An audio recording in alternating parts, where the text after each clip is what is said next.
Bəs Almanya bugün kapitulyasiyanın və nasizmdən azad olunmasının 80 illiyini necə qeyd edir? Berlin məhkəməsi Almanya ərazisində 8-9 may tarixlərində 2-ci Dünya müharibəsi simvollarını qadağan edib. Almanya Xarici İşlər Nazirliyi isə Rusiya və Belarusdan olan rəsmi şəxslərin alım tədbirlərinə dəvət edilməməsini tövsiyə edib və bütün bunlar birmənalı qarşılanmayıb. Xüsusi müxbirimiz Günay Məmmədovanın Berlindən reportajı var.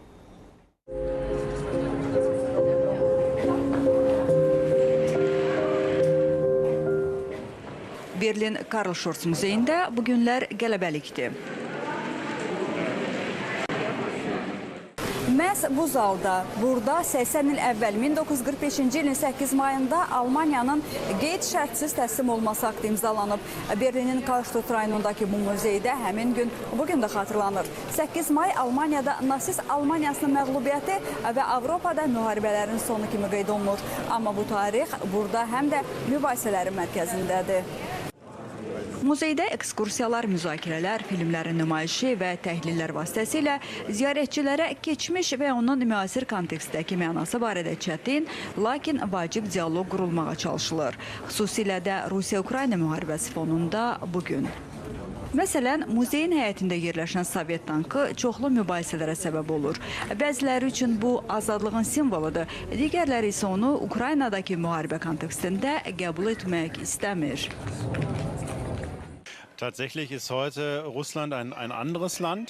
Bura gül gətirənlərin çoxu Sovet ordusunu xilaskar kimi görür. Bəziləri isə deyir, bu Rus tankıdır, mən bura gül qoymayacağam. Onlar bu rəmzi Rusiyanın Ukrayna müharibəsi kontekstində dəyərləndirirlər. Bura kim istəsə gələ bilər, amma bizim öz qaydalarımız var. Bayraqlara və təbliğat xarakterli simvollara icazə verilmir. Bu qadağıya Georgi lentləri də daxildir. Lakin tarixi silmək mümkün deyil. Qadağalara baxmayaraq 2-ci Dünya müharibəsinin simvolları bu günlərdə Berlində keçirilən tədbirlərdə görünür.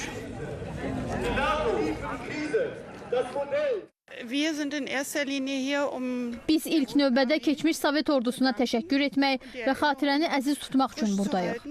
Bunun unutturulmağa çalışılması dəhşətdir. Nə 1 mayda, nə də bugün bunun bizim üçün necə bir azadlıq aktı olduğunu xatırlayırlar. Digər tərəfdən isə biz tarixin təkrar olunacağından qorxuruq.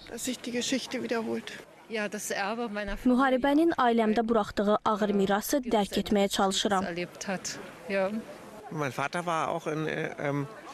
Atam Şərq cəbhəsində vuruşub. Mən orada baş verənləri araşdırıram.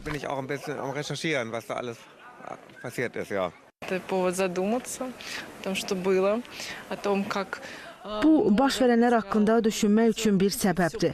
Bu günü xatırlamaq lazımdır. Uşaqlarla danışmaq. Hər kəsin düşünməsi vacibdir ki, bir də heç kim təkrar edə bilərik deməsin.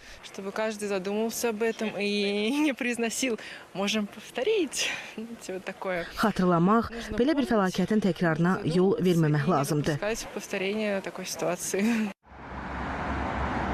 Almaniya hakimiyyəti bu yaddaşın alətə çevrilməsinə qarşı çıxmağa çalışır. 8 may ərəfəsində Almaniya Xarici İşlər Nazirliyi Rusiyadan və Belarusdan olan rəsmi şəxslərin Bundestaga və ümumiyyətlə bütün anım tədbirlərinə dəvət edilməməsini tövsiyə edib və onlar gəldikdə mərasimlərə buraxılmayacaqlarını da istisna eləməyib. Lakin bu məsələ ölkədə mübahisələrə səbəb oldu. Məsələn, Rusiyanın Almaniyadakı səfiri Sergey Nechayev dəvət olunmadan Selov yüksəkliklərində keçirilən mərasimə qatıldı. Bura 2-ci Dünya müharibəsinin ən qanlı döyüşlərindən birinin baş verdiyi yerdir. Yerli hakimiyyət buna mane olmadı və hətta Xarici İşlər Nazirliyinin tələbini absurd adlandırdı. Keçmiş Sachsenhausen düşərgəsinin memorial kompleksi də Rusiyadan və Belarusdan olan nümayəndələrdən rəsmi tədbirə gəlməməyə əvəzində başqa gün ziyarət etməyə xahiş elədi. Xarici İşlər Nazirliyinin belə düşünməsi, güya səfir dəvət olunmasa o da gəlməyəcək, əlbəttə ki, yanlış fikirdir. Təbii ki, o gəlməlidir. Onun gəlməsi üçün səbəbi var. Beləliklə, Almaniya 2-ci Dünya müharibəsinin qurbanlarının xatirəsini anmaqla yanaşı, Ukraynadakı müharibə ilə əlaqədar Rusiyaya bir növ etirazını bildirir. Bu qaydalar Almaniyadakı bütün Sovet memoriallarında keçərlidir. 8-9 mayda Berlində müxtəlif yerlərdə onlarla anım tədbiri, sərgilər, ekskursiyalar, konsertlər keçirildi. Brandenburg qapıları yanında təşkil olunan bu sərgi isə bir həftə boyunca şəhər sakinləri və qonaqlar üçün açıqdır.